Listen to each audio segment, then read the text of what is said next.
Appreciate it, James. And yeah, thanks again for inviting us to the talk today.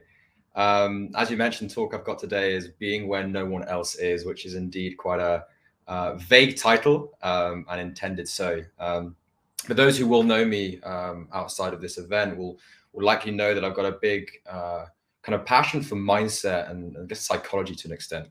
And part of that is to be touched upon today around the idea of that mindset within kind of entrepreneurism and actually linking that back to the sales profession as well. I guess before I kind of dig into it in more detail, right, I think there's one thing that's quite interesting to understand is that almost every salesperson that is successful, I've understood, has an entrepreneurial nature to them, right? They're constantly looking to improve. And actually, Simon and Ian mentioned it in both their talks just now, always looking to make sure they are the best performers. They are trying to understand what they can do better in order to be that next best sales rep on their team. And the part I find really interesting is that almost every person floods towards the person that is the best performer, which, right, is, I'd say it's logical, right? It makes sense, right? If someone's performing better than you or the best on your team, let's understand what they're doing, understand what they're doing different or doing better, and potentially emulate what they're doing, which is great. And I don't think that should ever be taken away. It just made me think, what else can be done to develop someone personally, rather than kind of developing towards an end goal that is someone's performance? How can we try and actually get better than that individual, right? I'm a competitive person. I can imagine the vast majority, if not everyone on this call, has an element of competitiveness in them as well. So it kind of led me to a thought of how to kind of get to that stage of potentially being the best out there and better than people around me.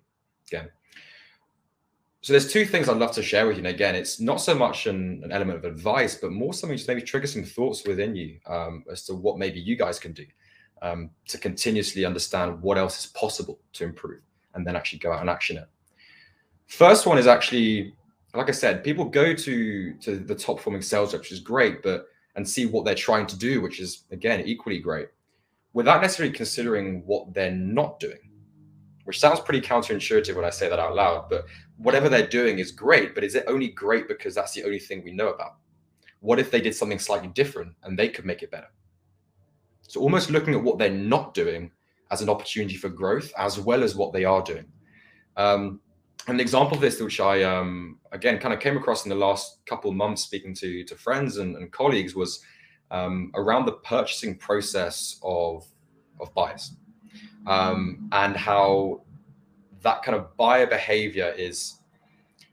So as salespeople, we're always trying to control the sale. And I think, Ian, you mentioned it in your talk as well, in the sense that we're always trying to make sure that we have full control. We know exactly what minute of what day they're going to be speaking to their manager and their board. And therefore, we know exactly to tell our manager how to forecast a deal, which is great. But it kept me thinking, okay, well, that's great. Every good sales rep is doing that very well. But who is that actually benefiting? That's probably benefiting us as the sales rep more than it's benefiting the prospect. Just a thought on that side.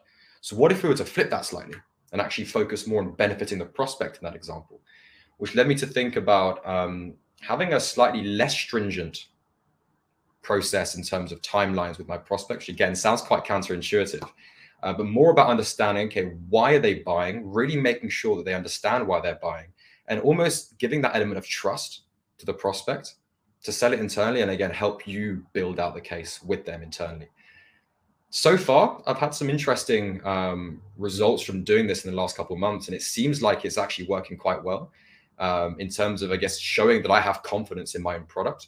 I'm not trying to be hyper controlling on how they're selling it internally, which might be perceived as an element of weakness sometimes. So first example there around maybe looking not always towards, but also looking away from what's going quite well. So something to think about. And then in terms of that flip side, right, and another example I'd love to share as a different way of thinking about this is, yes, we can look towards, we can look away from a certain high-performing sales rep in our team, but how about we look around? And actually, there's something I've been quite fortunate at being able to do in the last kind of few months. As James mentioned, I'm transitioning into a new role here at G2, effectively a tiny little startup within the broader company of 500 or so employees. We're a little team of 4, which means I'm getting pretty aggressive visibility into our product team, into our customer success team, the leadership, the marketing, a lot more cross-functional partners, which allows me to understand their positioning a lot better. And actually, I had this really interesting call last week with a couple members of our product team to understand kind of how we're going to develop our product, which then made me think and understand how are they positioning the conversation with me as a sales rep who's effectively going to have to sell whatever we're looking to build here based on the customer feedback. And what I understood was that the way that a product person, at least from a G2's perspective, asks a question is very different to that of a salesperson in general, in the sense that typically a salesperson, and again, this is general, very generalist comment, I know it's not always the case, but will be asking questions, yes, from a point of curiosity. Correct. I think most successful salespeople will have that. But there's always almost a subconscious element of pointing and directing your prospect towards the end goal, which eventually, hopefully, means a purchase, supporting your quota, supporting your commission. Whereas a product individual seems to be asking more questions from a more unidirectional way, not trying to point you in any direction, but just genuinely trying to get the truth out of what you may be wanting to try and get. Which again, made me think in terms of my own development, right? What if we were to potentially do that in a more conscious way, as opposed to maybe more subconscious in our own kind of sales cycles and sales opportunities? Theoretically, might mean that we don't close as many deals because maybe some people aren't just quite the right prospects. But what if that was actually then to help prospects a lot more understand what the possibilities of your product, view you more as that kind of consultant, which so many of us salespeople strive to be towards, and consequently allow us to, yes, maybe sell higher level deals, higher value deals, maybe in less volume, but probably for a longer term, from the business perspective.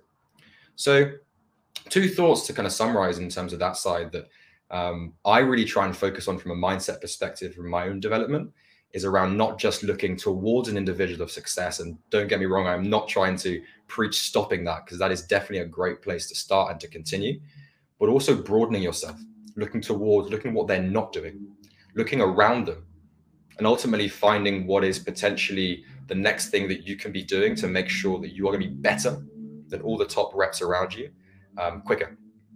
So that's my talk today around the mindset side of things, and same as the 2 previous speakers. Again, super excited to join the Q&A later, and I'll be on the networking side of things as well.